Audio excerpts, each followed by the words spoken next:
The New York Mets have gotten their next relief arm. Tyler Rogers is coming aboard from the Giants.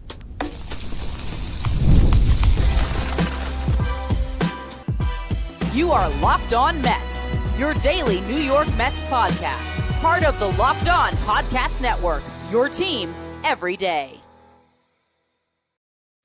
Hello to all you amazing Mets fans. You're watching Locked On Mets, part of the Locked On Podcast Network, your team every day. I'm your host, Ryan Finkelstein. I'm covering the New York Mets since the 2019 season. When I remember Marcus Stroman getting traded was one of the first big moments of this show. I can't remember a trade like this where I am watching Clay Holmes pitch right now, and it looks like he just got a big strikeout in a bases loaded spot against Jay Cronenworth. So it's 0-0. I'm watching a Mets game. The Mets just made a trade, and I'm stunned by the return. There was just some reports about the Mets being interested in Mason Miller too.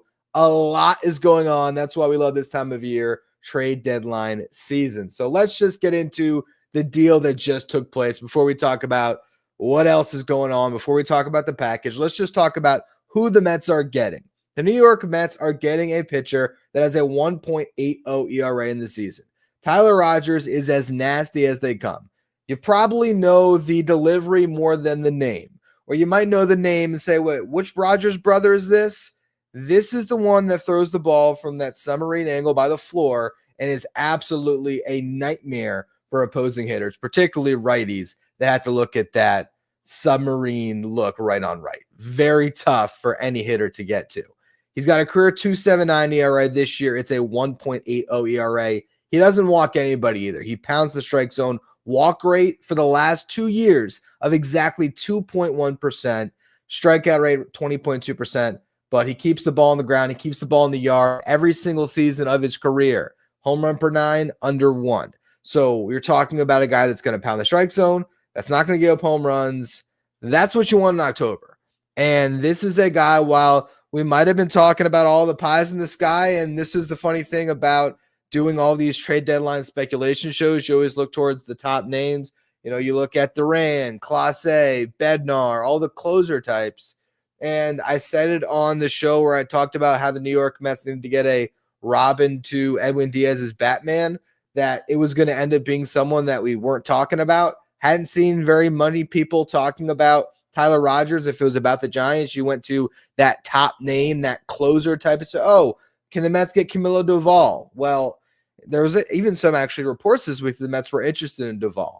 But there's maybe a dialogue that started when the Mets were in San Francisco this week, and it ends up resulting in a trade where Tyler Rogers comes to the New York Mets and brings a huge boost to this bullpen. Another thing that you really have to appreciate about Rogers is he is a rubber arm. He's a guy that makes a lot of appearances, 53 appearances this year, already at 50 innings the last 4 years before this. So dating back to really when he got his feet wet in the full season. He debuted in 2019, had 28 innings pitched in the 2020 season. So I guess that was a full half year for him, or a third of a year. But then when you get to his first full 162 in the bullpen, it's 81 innings, 75 and 2/3, 74 innings, 70 and a third. So he's got at least 70 innings every single year.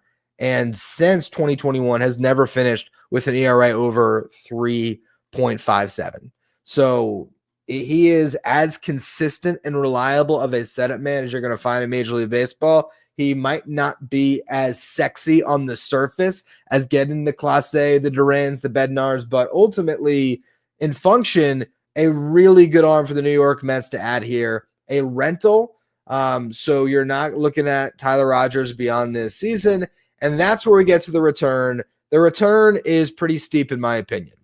You're trading Drew Gilbert, who a lot of Mets fans really like. He is one of the prospects you got back in the Justin Verlander trade at the time. He was kind of the headlining prospect, although even then a lot of us sort of knew Ryan Clifford was a really good part of that deal, and Ryan Clifford at this point remains in the Mets farm system, so you haven't lost all the Verlander return, but half of it you're giving up in this trade. Also, you're giving up Blade Tidwell, and apparently a player to be named later. So that is a significant return for this reliever. Drew Gilbert was probably at this point, I'd really have to think about it. They'll tell you, oh, he's MLB Pipeline's number 7 prospect for whatever. Don't listen to those rankings. Don't listen to MLB Pipeline, any of them. And we do them for just baseball. The site that I'm the managing editor for, we've done a ranking on the Mets top 15. That ranking was made, I believe, before the season started, really early into the season. And that's the thing. It's so much you have to update when you're updating top 100s, top team rankings, all of these things, that those lists aren't always accurate. So I'll tell you, based on some of the guys who have been rising and falling in the Mets farm system, Drew Gilbert, probably somewhere in like the 10 to 15 range, where he is a good prospect. He's in AAA. He's had a great month, but he's not. I would say he's maybe right now, if you look at the Mets outfield prospects, Carson Bench, far and away number 1. Jet Williams can play in the outfield too, but he's still an infielder. You get to the outfield prospects, it's Nick Morabito, it's AJ Ewing, it's Drew Gilbert. All those guys are pretty much in the same bucket. This is the guy that is closest to the big league. So for the Giants, a team that is maybe still going to try to get in the race this year, they look at Drew Gilbert and say, oh, we could plug him into our outfield right now, potentially, or very soon into the future. The Mets, though, never did give Gilbert that opportunity, even though center field has been fairly open, but they've instead gone with Jeff McNeil and Tyrone Taylor. I think that shows you that the Mets did not view Drew Gilbert as a part of this team, and David Stearns said it as much, that they didn't have a position player prospect that they thought was going to contribute in 2025. And ultimately, when you still have Carson Bench, who's had like 4 home runs in his last 3 games, next year, when you're looking at center field, you're looking at Bench. You might be looking at Jet Williams. You have Morabito in AA. You have AJ Ewing in high A. So you have so much depth that giving up a guy in Gilbert that I think is a good prospect, I think there's a chance that he can be a starting center fielder for a second division team is sort of like the, I don't want to say best outcome on a guy, but like that would be a really good outcome for him. I think it's more likely he might be a 4th outfielder. He's got some pop. He's a good defender, particularly in the corners. He's probably above average. In center field, he's maybe average, a little bit above average. It's still a pretty big prospect to give up, but I think that shows you the cost on some of these other relievers. And if the Mets don't want to trade from the absolute top of their farm system, they're giving up a guy in Drew Gilbert that is good, but they have other outfield prospects that they probably prioritize keeping a little bit more. And the same goes with Blade Tidwell. You don't trade Jonah Tong, you don't trade Carson Bench, you don't trade Nolan McLean. I don't imagine they'd want to trade any of those guys right now. You still have so many arms in your farm system. Blade Tidwell on the 40-man roster, you open up a spot in the 40, not that you would have had any issue with keeping Tidwell on your 40, but for the Giants, he's an arm that plugs into their mix now. They need starting pitching. They might actually use Blade Tidwell in their rotation right now. So for the Giants, this trade, kind of a home run for them, honestly. I mean, not to credit the other side too much. I think this is a win-win, but looking at it from a Giants perspective, they get a couple pieces that really could help them stay in the race, but they also cash in on a rent a reliever and get a lot of surplus value from him. I mean, they're getting 6 years of control of both of those guys. So it's a lot to give up. I'm not gonna sugarcoat it. The Mets did trade a pretty penny to get Tyler Rogers. That player to be named later, who knows what that is? That's a third piece in this deal.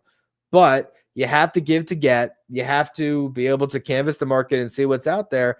And if the price is, you have to give up one of your top 3 pitching prospects to get the closer arm that's out there, whether that's a Mason Miller, we're going to talk about that a little bit to close out the show, whether that is, Duran, Bednar, if you have to give up one of those guys, Jet Williams, Carson Bench, those are the asks, it gets to a point where, okay, this is a steep package, but if you were going into this deadline and you had a list of prospects that you were comfortable moving, and I imagine the Mets did, and I would think Drew Gilbert and Blade Tidwell were guys that they value, but they think have value on the market and are guys they're willing to move with other guys they want to hold on to, then you ultimately pull the trigger on getting the reliever that you think can complete your bullpen. And at this very moment, the Mets are still going to work on a lot of things, and they still might get another arm for their pen. But at this very moment, with what they've done so far, with Tyler Rogers and Gregory Soto, I think this bullpen's in good shape, as is, even if they make no more moves to address it. So in that sense, the Mets have done a great job getting their work done early and making sure they're not left with nothing because they're holding out on some of these negotiations. So as much as I can say, That's a steep return for a rent the reliever. I also understand that this is a guy that has been as effective as a setup man as any in baseball, and he really does help this bullpen. I want to talk about what the bullpen looks like now beyond this here in just a minute.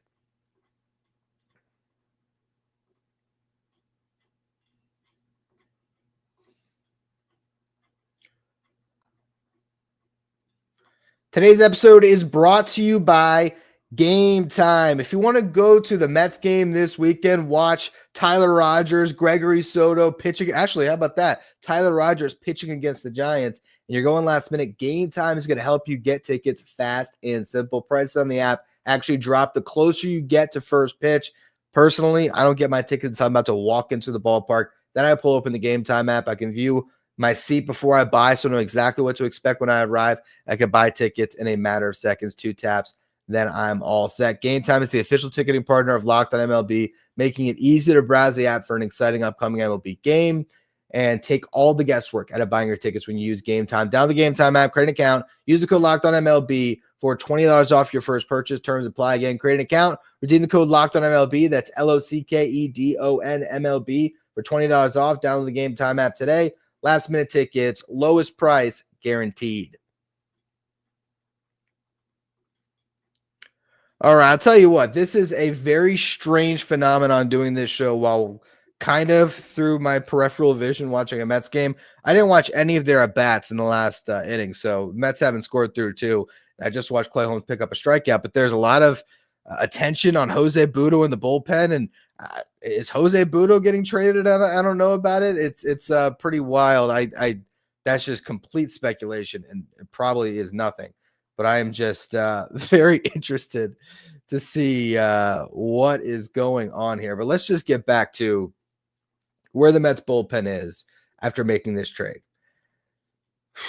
Well, what is this? Now I'm confused. It says Budo is out of options. Is going to be gone when they acquired. Did Budo go in this trade too? What is happening? Hold on. Now I need to. I need to just look and see if that's the case. What a ridiculous haul. Yeah, I mean Jose Budo leaves the Mets bullpen. Mets are sending Jose Budo, Blade Tidwell, and Drew Gilbert to wow. That is wild. This is why you watch live for the raw reaction. That's so much to trade up for Tyler Rogers. I mean, look, here's the deal. The Mets bullpen now, Edwin Diaz, Tyler Rogers, Brooks Raley.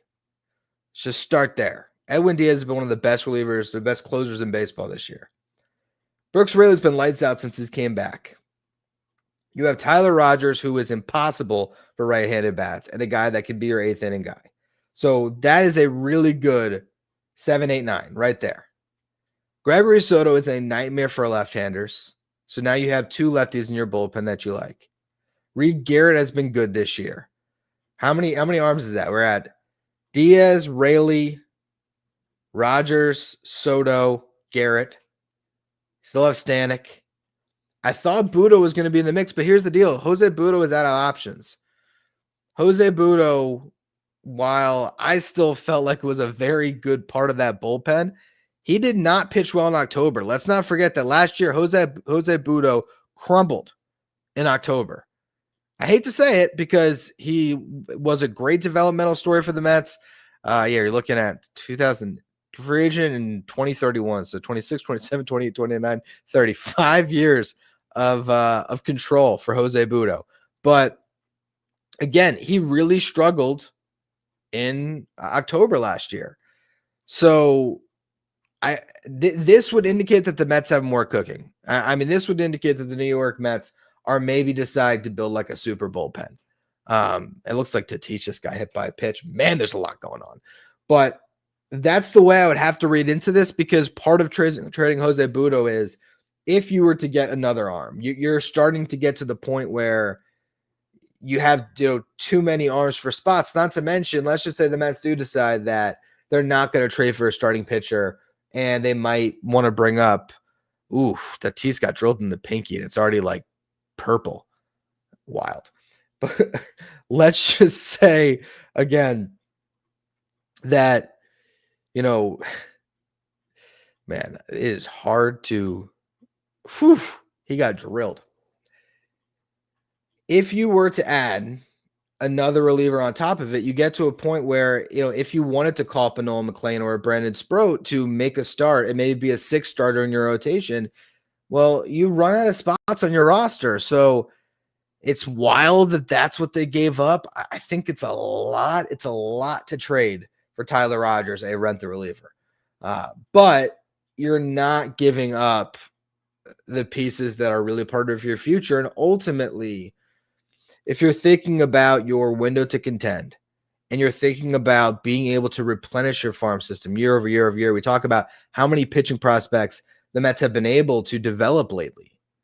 Well, then as much as it might suck to see Jose Budo go to the Giants, pitch in that ballpark, get lengthened out to be a starter next year and have like a 3.5 ERA and 30 starts and be the next Seth Lugo, which I could see as a realistic outcome. I'm not even kidding. Like, in that ballpark, Jose Budo's arsenal, given the opportunity to be stretched out and be a starting pitcher, yeah, I mean, he could really make the Mets regret this. You could see the same thing with Blade Tidwell. You could see Drew Gilbert be a nice piece. It's a lot to give up in this trade, but if Tyler Rogers ends up being the missing piece of this bullpen and you win a World Series, who cares?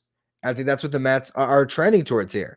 They have identified an arm that they believe will be a lights out setup man, and they are going all in. So anybody that wants to say mini market David Stearns won't push the chips in, he's too conservative. This is not a conservative trade, and you can't have it both ways. You can't say that he's too conservative and the Mets don't make big moves, but because the big move that they made is one that you might not like because he might not have the name value of a Duran, of a Mason Miller, who we'll talk about in a minute, well then, it might not seem like the right move to push the chips in for, but I'll tell you what, you look at results, you look at how good this guy's been, he is as effective in the role that the Mets need him to perform in as anybody else in baseball. So you give a lot up to get him. I can't say I'm in love with the move because I like Jose Budo, I like Blade Tidwell, I like Drew Gilbert, and I thought that package could have gotten you something else, but let's just put it this way. We had a lot of people talking about trading Blade Tidwell and Drew Gilbert to get Luis Robert. So what's going to help this team more, Luis Robert or Tyler Rogers? And when you look at Robert's numbers this season, when you think about what the Mets have internally to fill out their lineup and what they had at the back end of their bullpen and what that means come October, I think you can make a case that if you had to pick one or the other, you're better off getting Tyler Rogers and Luis Robert for this package. Now, I would have thought that you could have pulled off this trade without giving up Jose Budo, but maybe that's what it takes to get this trade done at 4:45 on the 30th instead of at 4:45 on the 31st. And you know what? That extra wiggle room might be what you need to be a little bit firmer in some of the other negotiations you have going on here for maybe some bigger pieces. So it's an incomplete picture. This is just step 2 of what the Mets are going to do at the deadline. I want to talk about what step 3 could be here in just a minute. So we will come back here in just a second.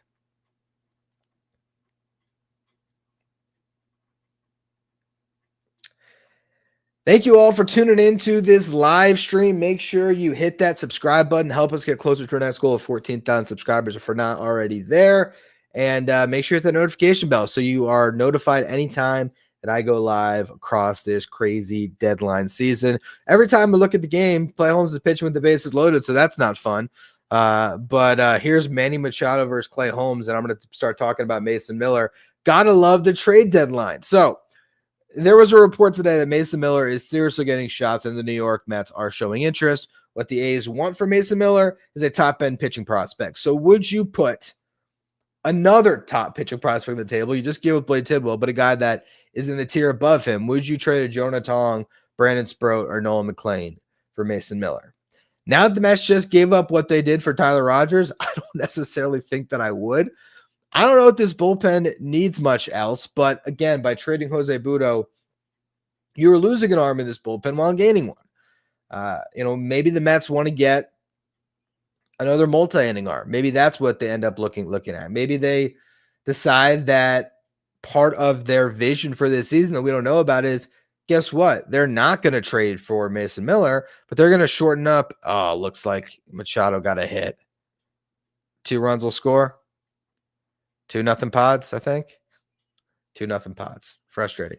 Anyway, maybe you decide that, you want to not make it. Maybe you want to make McLean or Sproat that multi-inning option. You want to shorten them down to 45 pitches, and they're going to be in your bullpen. So you need room for them.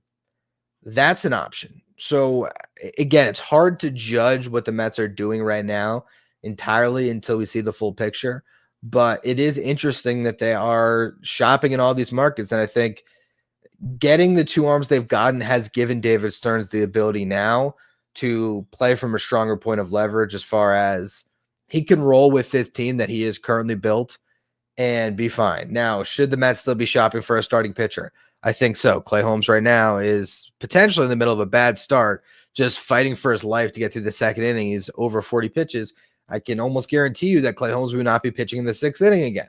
That's continuing to be an issue. And who knows? Maybe that means the Mets are going to swing a trade for a starting pitcher, and Clay Holmes is going to be shortened down to 45 pitches, and he's going to be the multi-inning guy, their bullpen. And all of a sudden, maybe your bullpen is looking something like Edwin Diaz, Tyler Rogers, Brooks Raley, Reed Garrett, Gregory Soto, Clay Holmes, Ryan Stanek, and it starts filling out pretty good. So there's a lot that can happen still for this Mets team. Again, just the trade that happened, I'm still surprised with what the Mets gave up.